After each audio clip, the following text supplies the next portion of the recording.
ዛሬ ደግሞ 60 በ60 ናሽናል ስቶቫችን 2 ጋዝ 2 ኤሌክትሪክ የሆነውን ጋዙን እንዴት በቀላሉ ባለሙያ ሳያስፈልገን መግጠም እንደምንችል አሳያችኋለሁ።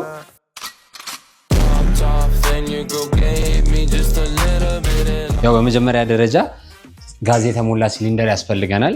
በተጨማሪ ደግሞ ይችኛዋን ሆዝ ግዴታ ታስፈልገናለች።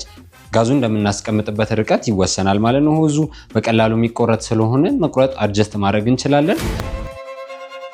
እዚች ጋር ጋዝ የተሞላው ሲሊንደር ላይ ለሙሉ ሆዟን ገጥማታለን። በቀላሉ በመፍቻ እናስሯለን። በመቀጠል ደግሞ ይሄንኛውም ብዙ ጊዜ ጋዝ በመናስሞላ ሰዓት ራሳቸው ባለሙያዎቹ ጋዝ የምናስሞላበት ቦታ ስለሚገጥሙት ያን ያህል የሚያስቸግር አይደለም። ከዛ በኋላ እዚች ጋር እንደምታዩት የጋዝ ቲዩብ አለች።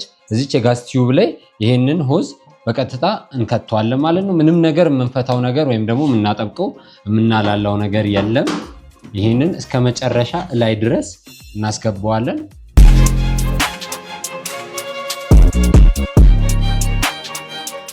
በመጨረሻም ብሎናችንን እንደዚህ ካጠበቅን በኋላ ምንም አይነት ሊኬጅ እንዳለውና እንደሌለው እዚህ ጋር ቼክ ካደረግን በኋላ ኦን ማድረጋችንን ጋዙን በደንብ ቼክ እናደርግና እዚህ ጋር ራሱ ላይ የራሱ የሆነ ስፓርክል ስላለው ማብራት ካለ በኤሌክትሪክ ስለሚሰራ ያ ስፓርክል በቀላሉ በመጫን ማብራት እንችላለን።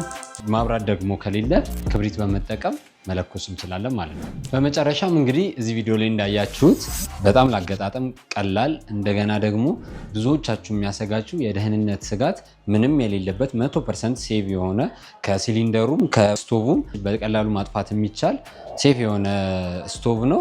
ይህንን ስቶቭ ማግኘት ከፈለጋችሁ ከግራንድ ኤሌክትሮኒክስ ማግኘት ትችላላችሁ። አድራሻችን ባዮ ላይ ይገኛል።